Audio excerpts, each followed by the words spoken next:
নাহমাদুহু ওয়া নুসাল্লি আলা রাসূলিহিল কারীম আম্মা বা'দ। প্রিয় বন্ধুরা, আজকের এই হৃদয়স্পর্শী ভিডিওতে আমি আলোচনা করব মানবজাতির প্রথম ভুল আর সেই ভুলকারীর গল্প নিয়ে। হ্যাঁ বন্ধুরা, আমরা জানব সেই প্রথম মানবের কথা, যিনি ছিলেন আমাদের পূর্বপুরুষ হযরত আদম আলাইহিস সালাম। তার সেই একটি ভুল থেকেই শুরু হয়েছে আমাদের এই পৃথিবীতে আগমন, আমাদের দুনিয়ার যাত্রা। বন্ধুরা, মানুষ ভুল করে। কারো ভুল হয় অসাবধানতায়, কারো হয় প্রবল আবেগে, আবার কেউ ভুল করে দিক হারিয়ে ফেলে। কিন্তু কেউ যদি সেই ভুল থেকেই শিক্ষা না নেয়, তবে সেই ভুল হয়ে ওঠে ধ্বংসের কারণ। আর কেউ যদি সেই ভুল থেকে ফিরে আসে, তবে সেই ভুলই হয়ে যায় তার জীবনের মোড় ঘোরানোর সুযোগ। আসুন জেনে নিই কেন মানুষ ভুল করে। আল্লাহ রব্বুল আলামিন আদম ও হাওয়া আদাইকে জান্নাতে রেখেছিলেন। তাদের বলেছিলেন, সব কিছু তোমাদের জন্য হালাল, শুধু এই একটি গাছে যেও না। কিন্তু শয়তান ধোঁকা দিল, ফিসফিস করে কানে বলল, এই গাছের ফল খেলেই তোমরা হয়ে যাবে চিরন্তন।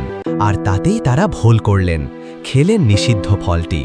আর ঠিক তখনই আল্লাহর আদেশ ভঙ্গ হল। এই একটি ভুলের কারণে তারা জান্নাত থেকে দুনিয়াতে নেমে এলেন। কিন্তু আদম আলাই ভেঙে পড়লেন না, তিনি কান্নায় ভিজলেন আর আল্লাহর কাছে একটি হৃদয় বিদারক দোয়া করলেন, রব্বানা যালামনা আনফুসানা ওয়া ইল্লাম তাগফির লানা ওয়া তারহামনা লানাকুনান্না মিনাল খাসিরিন। হে আমাদের রব, আমরা নিজের ওপর জুলুম করেছি। আপনি যদি ক্ষমা না করেন, আপনি যদি দয়া না করেন, তবে আমরা ক্ষতিগ্রস্তদের অন্তর্ভুক্ত হব। বন্ধুরা, এই দোয়া শুধু আদম আলাইহের নয়, এই দোয়া আমার, এই দোয়া আপনার। কারণ আমাদের জীবনও ভুলে ভরা। কিন্তু সেই ভুল যদি তওবার দরজায় এনে দাঁড় করায়, তবে সেই ভুলই আমাদের জান্নাতের পথ দেখাবে। আল্লাহ তাআলা আমাদের পৃথিবীতে পাঠিয়েছেন এক মহা পরীক্ষার জন্য। আমরা যেন প্রতিটি ভুল থেকে শিক্ষা নিয়ে আদম আলাইহের মতো কান্নায় ভিজে রবের কাছে ফিরে আসতে পারি। চলুন বন্ধুরা, তওবার পথে ফিরে যাই, আল্লাহর রহমতের আশায় জীবন গড়ে তুলি। ভুলকে পরাজয় নয়, বরং এক নতুন সূচনার সুযোগ বানাই।